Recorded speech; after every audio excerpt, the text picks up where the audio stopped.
Dengan adanya budaya positif berupa pembacaan Asmaul Husna, saya semakin berangkat pagi ke sekolah agar tidak ketinggalan. Dengan adanya kegiatan positif berupa pemutaran lagu nasional dan daerah, menjadikan saya termotivasi agar berangkat lebih pagi supaya bisa mendengarkan lagu tersebut. Dengan adanya tugas piket membuat saya menjadi bertanggung jawab dan berangkat lebih pagi.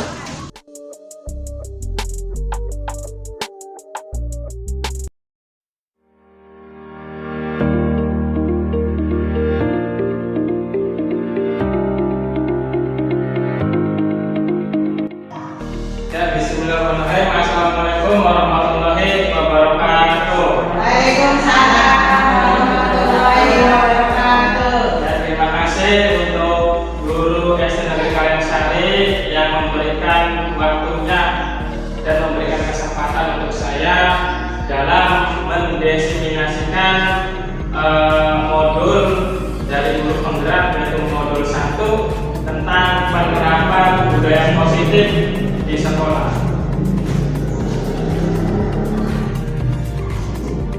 Nah, ini menurut Ki Hajar Dewantara bahwa pendidikan itu adalah menuntun segala kodrat yang ada pada anak agar mereka dapat mencapai keselamatan, kebahagiaan yang setinggi-tingginya sebagai manusia. Nah, di sini bahwa pendidikan itu menuntun, bukan menuntut. Nah, tapi pada kenyataannya kita sebagai guru menuntut siswa tersebut supaya misalkan bisa menghitung, bisa membaca, padahal itu tidak boleh. Yang seharusnya adalah menuntun, karena setiap anak itu memiliki kecerdasan atau keterampilan yang berbeda-beda. Ada anak yang bisa membaca di kelas 4, atau ada yang anak yang bisa membaca di usia TK dan lain sebagainya. Nah, tugas kita adalah menuntun segala kodrat, yaitu menuntun bakat dan potensinya. Nah, seperti itu. Kemudian tadi ya, pendidikan itu menuntun segala kodrat. Jadi sebagai guru kita itu seperti menanam padi, di mana kita itu tidak boleh menuntut siswa itu A, B, C, dan D. Nah, hanya sekedar menuntun tumbuh kembang. Jadi ibaratnya siswa itu seperti tumbuhan yang akan tumbuh, akan berbuah pada waktunya. Nah, sebagai guru atau sebagai orang tua, kita hanya misalkan memberi pupuk, kemudian mencabut rumput atau hama. Nah, hanya seperti itu. Kalau anak tersebut dituntut secara terus-menerus, maka akan menimbulkan sebagai beban. Nah, kemudian akan menimbulkan sesuatu yang tidak baik pada psikologi anak tersebut. Nah, kemudian sebagai guru, sesuai semboyan dari Ki Hajar Dewantara, sebagai guru atau sebagai bapak pendidikan, yaitu mungkin kita sering mendengarnya, yaitu ing ngasa suturono ing madya kang karsa tut boleh handayani. Ada yang tahu artinya? Artinya kalau ingat kesimpulan berarti sebagai guru kita di depan menjadi contoh. Nah, sedangkan ing madya berarti di tengah membangun karsa, berarti di tengah kita bersama-sama atau membersamai murid. Kemudian tut murid handayani yaitu di belakang kita memotivasi. Kemudian ini menurut teori tabula rasa atau John. Nah, ini mungkin kita masih berpikiran metodenya atau gagasan dari John Locke, yaitu siswa itu atau anak itu ibarat kertas kosong. Sebagai orang tua atau sebagai guru kita memberikan coretan. Nah, ternyata itu kurang tepat. Kenapa? Ternyata setelah diteliti atau menurut Ki Hajar Dewantara bahwa setiap anak itu mempunyai keterampilannya masing-masing. Ada yang suka dengan musik, tidak suka dengan olahraga. Ada yang suka dengan hitung-hitungan, tidak suka dengan bahasa Indonesia dan lain sebagainya. Nah, berarti siswa itu mempunyai kertas yang bukan kosong, tapi sudah ada coretan-coretannya. Ini sukanya musik, ini sukanya ini. Nah, namun kita sebagai orang tua atau sebagai guru wajib menebalkan coretan tersebut. Misalnya anak ini sukanya nyanyi, ya berarti kita harus menebalkan bakat nyanyi tersebut. Nah, itu. Nah, kemudian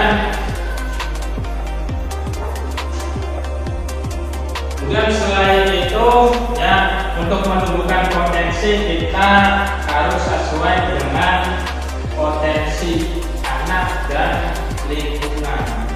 Dan dalam mengajar juga sama, misalnya di bukunya materinya tentang pegunungan, tapi karena kita di sini wilayah pesisir atau pantai, ya boleh kita menjelaskan tentang daerah sekitar. Mungkin itu. Kemudian nah, ini tentang disiplin positif ya. Jadi kembali lagi bahwa sekarang itu guru itu tidak boleh menuntun, tapi harus menuntun. Tidak boleh menuntut, harus menuntun. Nah, bagaimana menuntun? Ya mungkin dengan sabar. Karena namanya juga anak-anak, ya dunianya dunia anak-anak. Tapi dalam mendisiplinkan atau disiplin positif, tentu saja kita harus memberikan motivasi supaya anak tersebut sadar atau anak tersebut bisa tergerak untuk melakukan disiplin. Kemudian ada 5 posisi kontrol, yaitu yang pertama biasanya guru sebagai penghukum, kemudian pembuat rasa bersalah, kemudian bisa sebagai teman, dan pemantau yang terakhir manajer. Nah, kemudian manusia atau anak-anak juga memiliki kebutuhan dasar. Apabila kebutuhan tersebut tidak terpenuhi, maka otomatis anak tersebut susah untuk diberi motivasi. Yang pertama adalah kebutuhannya bertahan hidup, berarti ini makan dan minum. Kemudian penguasaan, artinya si anak ini diakui tidak oleh guru atau oleh temannya. Kemudian kasih sayang, merasa diterima. Nah, kemudian kesenangan, anak tersebut senang tinggal di kelasnya. Dan yang terakhir adalah kebebasan. Mungkin ada anak yang ulang terus, nah mungkin itu karena kebutuhan dasar tersebut tidak terpenuhi.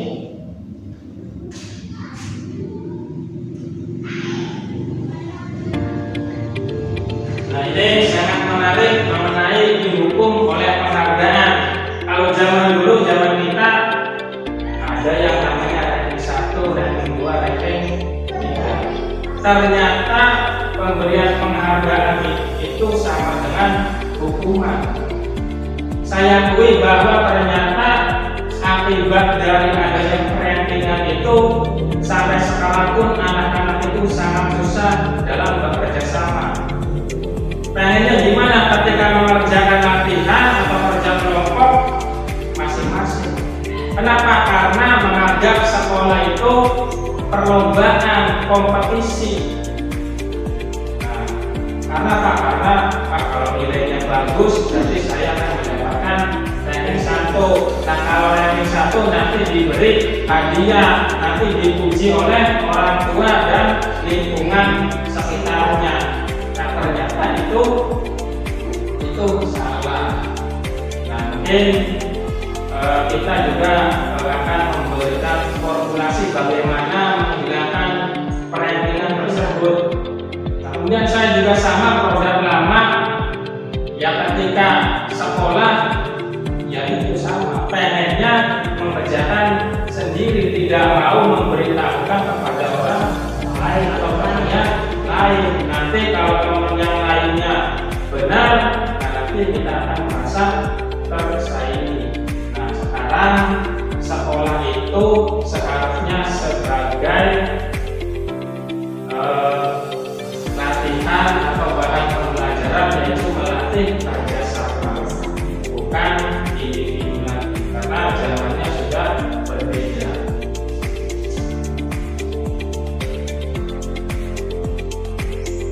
Nah, kemudian ini ada tindakan buruk mengenai hukuman dan konsekuensi.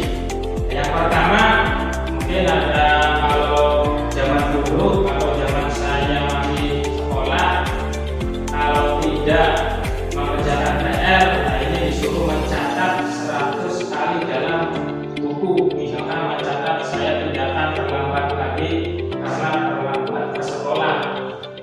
Nah, itu namanya hukuman.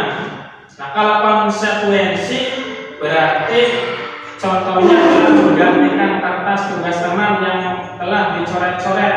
Nah, itu namanya konsekuensi. Nah, coba hukuman dan konsekuensi dari contoh ini apa bedanya? Kalau kita telaah, berarti kalau hukuman itu artinya tidak ada hubungannya dengan perbaikan. Tidak ada hubungannya dengan perbaikan. Misalnya terlambat, ada tidak hubungannya anak itu disuruh mencatat dengan keterlambatan, tidak ada. Contohnya kalau konsekuensi, ketika anak itu nakal mencoret kertas atau misalnya membuang buku, ya harus menggantinya. Misalkan kalau disuruh membersihkan WC, nah itu berarti namanya hukuman. Jadi lebih ke solusi dan kalau konsekuensi. Nah, kemudian sebelum hukuman atau konsekuensi, nah seharusnya di sini ada yang namanya kesepakatan kelas. Kesepakatan kelas itu jadi si anak-anak itu disuruh mengungkapkan pendapat. Nah, kemudian seperti bermusyawarah, ketika disepakati nanti konsekuensinya apa. Nah, ketika anak tersebut melanggar kesepakatan kelas, nanti sudah ada konsekuensinya. Nah, ini yaitu melatih kepada anak-anak tentang tanggung jawab kepada diri ataupun kepada teman yang lain. Kemudian ini kebutuhan dasar sudah. Nah, ini posisi kontrol guru atau orang tua. Nah, contohnya bagaimana? Nah, ini ada contohnya.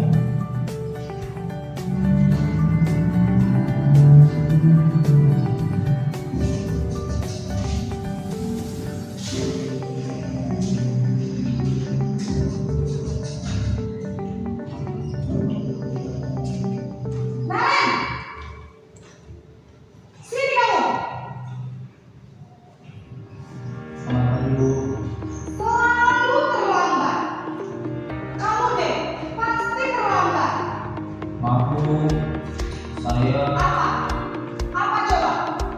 Alasan kamu apa lagi? Kapan sih kamu bisa terlambat? Malas sekali ya kamu jadi anak. saya Dasar pemalas. Gak kapok-kapok sih kamu. Sudah berapa kali terlambat?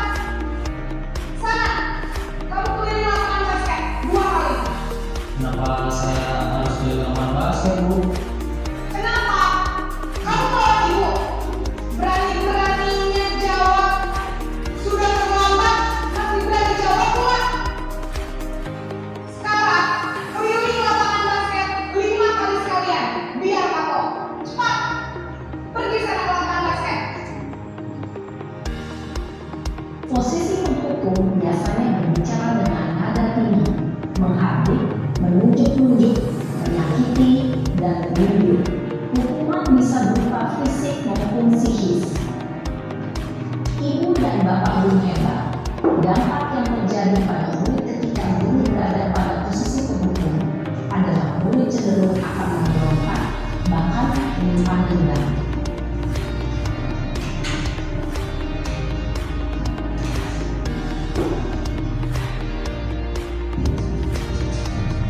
Ya, yang pertama polisi menghukum mungkin sering ya, karena saya juga merasa ketika menjadi siswa itu ya sering kena hukuman.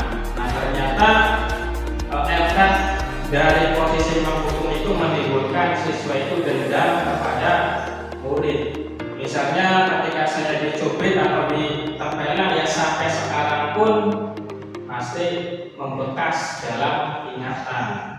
Nah selanjutnya posisi merasa bersalah.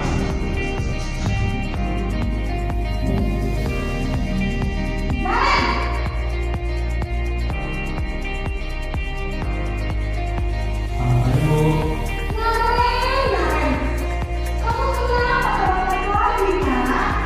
Ya Tuhan, Naren. Kamu senang ya bikin ibu susah ya? Kalau kamu terlambat lagi, nanti ibu yang ditegur bapak kepala sekolah, nak. Disangka ibu tidak bisa membina kamu. Duh, gimana ini? Maaf, Bu. Ibu sendiri, Naren. Kamu suka ya kalau ibu ditegur bapak kepala sekolah?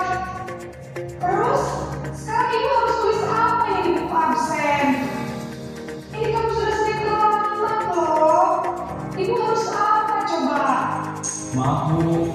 Maaf sekali. Ya sudah, lain kali jangan bikin ibu susah lagi ya, nak ya. Ibu tidak akan kuat lagi kalau kamu begini terus. Bisa jantungan kalau ibu ditegur bapak kepala sekolah.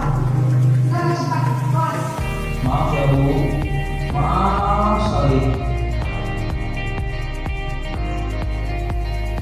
Posisi pembuat merasa bersalah berbicara dengan nada tenang, cenderung lembut, namun kata-kata yang diutarakan membuat murid merasa menjadi tenang dan gagal. Memandang dulu dirinya sendiri, merasa tidak berharga, dan tidak sanggup membahagiakan orang lain. Ketika guru mengambil posisi pembuat merasa bersalah, murid akan menganggap dirinya yang bersalah dan ia akan menyimpan emosi negatif tersebut di dalam dirinya.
Bisa, Bu.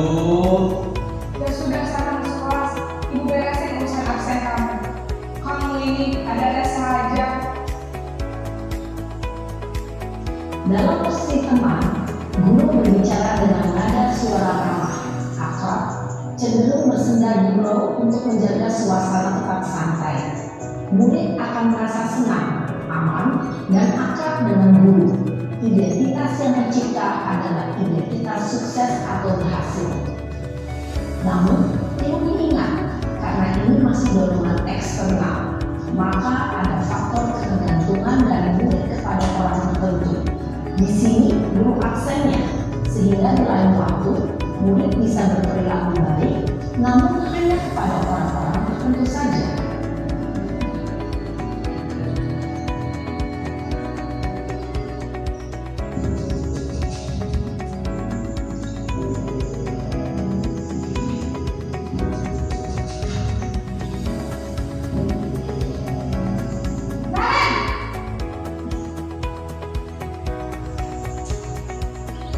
Selamat pagi, Bu.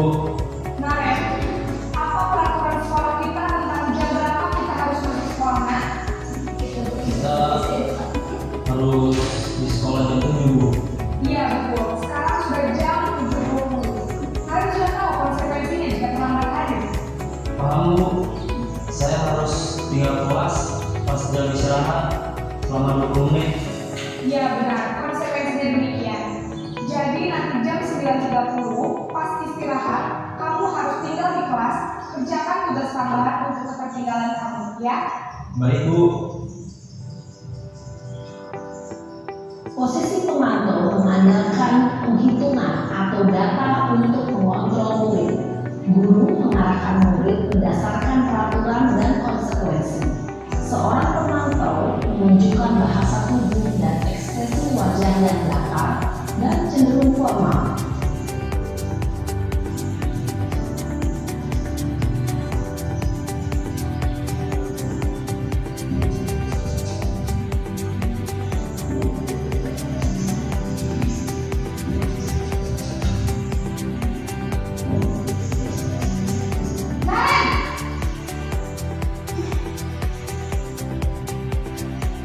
Selamat pagi, Bu. Selamat pagi Naren. Maaf, Bu. Saya terlambat. Iya, sekolah masuknya jam 7, sekarang sudah jam 7.20. Jadi sekarang bagaimana ini Naren? Maaf, Bu. Saya lupa saat saya semalam. Baiklah, menurut kamu, keyakinan sekolah yang mana yang perlu kamu tingkatkan? Menghargai diri sendiri dan orang lain mungkin, ya, Bu. Setuju. Jadi, apakah Naren meyakini prinsip saling menghormati tersebut? Iya, Bu. Saya meyakininya. Apakah Naren bersedia memperbaiki masalah keterlambatan ini? Bersedia, Bu. Bagaimana kamu akan perbaiki masalah keterlambatan ini? Saya akan coba untuk tidak lupa menyetel alarm saya, Bu. Baik, kalau Naren lupa menyetel alarm di rumah, ada orang yang kira-kira bisa bantu mengingatkan tidak? Ada, Bu. Kakak saya, Kak Emma. Ada lagi selain Kak Emma? Selain Kak Emma, ada ibu saya. Baik, jadi yang mengingatkan Naren adalah Kak Emma dan ibu kamu ya. Kira-kira akan polisi alarm kapan Naren? Setelah pulang sekolah, akan segera saya lakukan. Baik, jadi Naren akan setel alarm untuk bangun besok pagi dan akan diingatkan oleh kakak dan ibu dan Naren ya. Ada lagi yang mungkin perlu dilakukan Naren agar tidak terlambat bangun lagi. Tidak ada, Bu. Baik Naren, terima kasih untuk kerjasama kamu. Sekarang kamu perlu kembali ke kelas untuk belajar. Baik, Bu. Terima kasih. Posisi manajer adalah posisi kontrol yang disarankan untuk membimbing murid memiliki sikap disiplin yang positif, yaitu murid yang mandiri, bertanggung jawab, dan dapat memecahkan masalah. Tujuan dari posisi ini adalah agar murid dapat berefleksi atas tindakannya. Guru akan dengan tulus memberikan pertanyaan-pertanyaan bermakna, sehingga membuat murid dapat belajar dari kesalahannya dan mencari sebuah solusi untuk menyelesaikannya. Ibu dan bapak guru hebat, setelah mengamati adegan kelima posisi kontrol tadi, kira-kira posisi mana yang paling ideal? Posisi mana yang dapat menunjuk?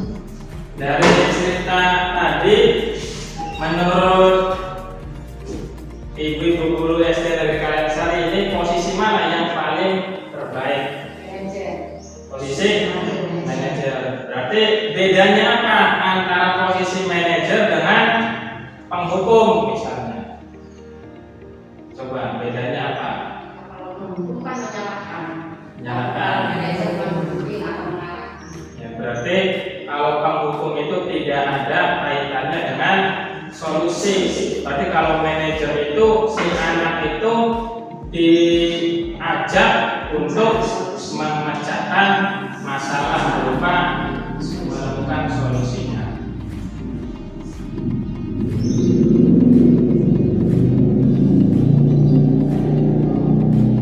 Nah, itu 5 posisi kontrol sebagai guru. Berarti di sini karena guru SD, kalau tadi itu seperti kayak guru BK. Nah, karena di sini tidak ada guru BK, otomatis mau tidak mau kita harus menerapkan tersebut. Nah, kemudian restitusi. Restitusi itu apa sih?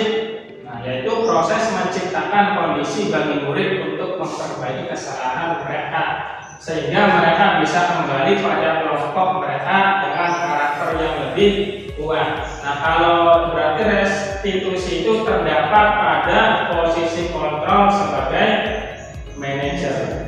Nah, langkahnya tadi yang pertama adalah menstabilkan identitas, ya, bahwa anak tersebut jangan sampai merasa bersalah, diberikan keterangan bahwa kita semua akan melakukan hal yang terbaik yang bisa kita lakukan.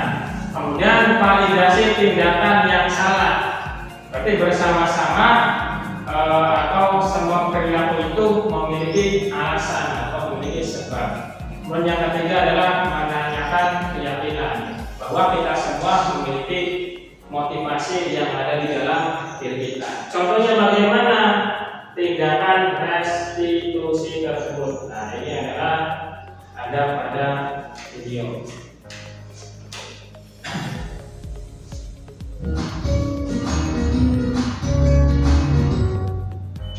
Salam dan bahagia Ibu dan Bapak guru hebat. Pada video kali ini kita akan membahas tentang salah satu program disiplin positif yang diterapkan di lingkungan sekolah yang dikenal dengan nama restitusi.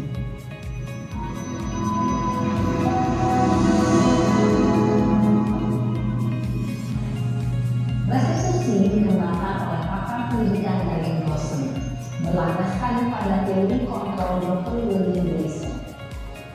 Segitiga restitusi adalah suatu proses dialog yang dijalankan oleh guru atau orang tua agar dapat menghasilkan murid yang mandiri dan bertanggung jawab. Pada saat guru di posisi manajer, aspek yang dikembangkan pada murid adalah motivasi intrinsik, sehingga penanaman nilai-nilai kebajikan dapat tumbuh dan berkembang menjadi suatu kebiasaan positif yang akhirnya membentuk karakter murid. Proses dialog ini terdiri dari 3 langkah yang digambarkan pada ketiga sisi pada segitiga restitusi.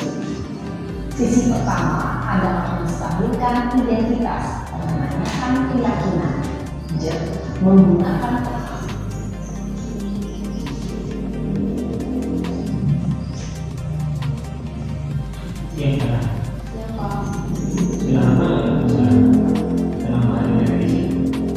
Kesel Pak, kesel banget. Masa aku dikatain soal fitnah Pak? Ya aku marah lah. Aku balik ke TPK di depan kelas. Kesel banget. Oh begitu, ya pasti kamu marah dan kesal. Bapak juga akan marah apabila ada yang menyuruh Bapak seperti itu. Kemudian pada saat itu kamu melakukan apa? Ya saya langsung ngatain mereka lah Pak. Kesel banget. Saya bentak-bentak dia depan teman-teman lain. Oh begitu, pasti kamu melakukan seperti itu karena suatu alasan tertentu kan? Iyalah, saya diam saja Pak. Ya saya bela diri lah. Masa saya dituduh tukang Ya wajarlah, mempertahankan harga diri itu sesuatu yang penting buat kamu. Untung kamu tidak bertindak lebih gagal lagi, hanya meminta-minta. Iya Pak. Untung saya masih bersabar dan hanya meminta saja. Udah gemes padahal, saya pasti bayar diri lah.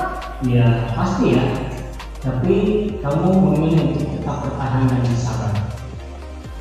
Kamu memilih untuk tidak berbuat lebih parah lagi, kan? Iya. Nah, sekarang coba kita lihat lagi tindakan kamu yang mentah-mentah ikhlas. Tindakan kamu itu kira-kira sesuai dengan keyakinan kelas atau prinsip kamu tidak? Enggak lah Pak. Capek Pak jadi kenal. Jadi keyakinan atau prinsip mana yang kurang sesuai dengan keinginan kamu?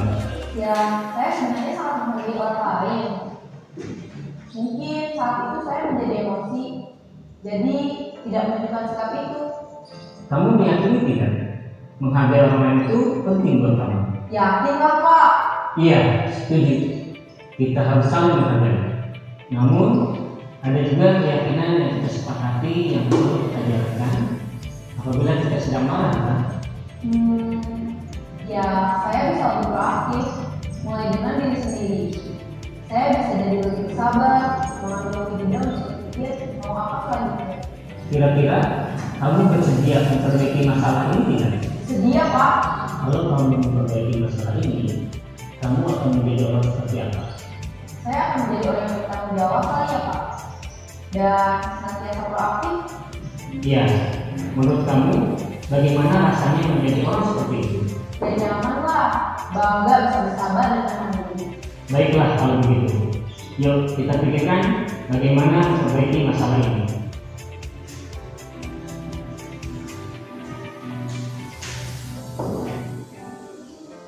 Nah, itu adalah contoh dari restitusi. Ada tanggapan mengenai restitusi? Oh ya.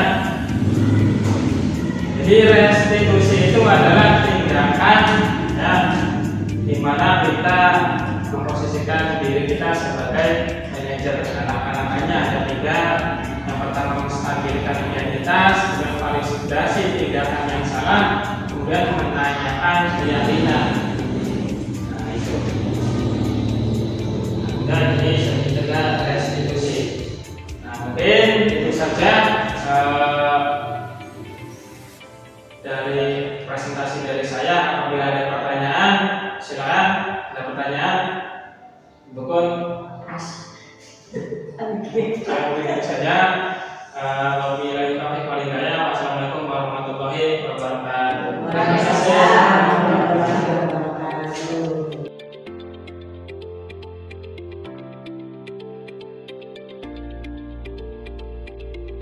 Assalamualaikum warahmatullahi wabarakatuh.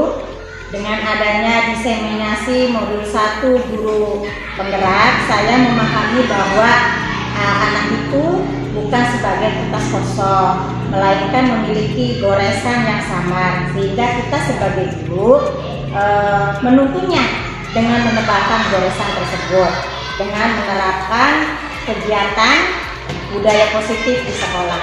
Kemudian, Assalamualaikum warahmatullahi wabarakatuh.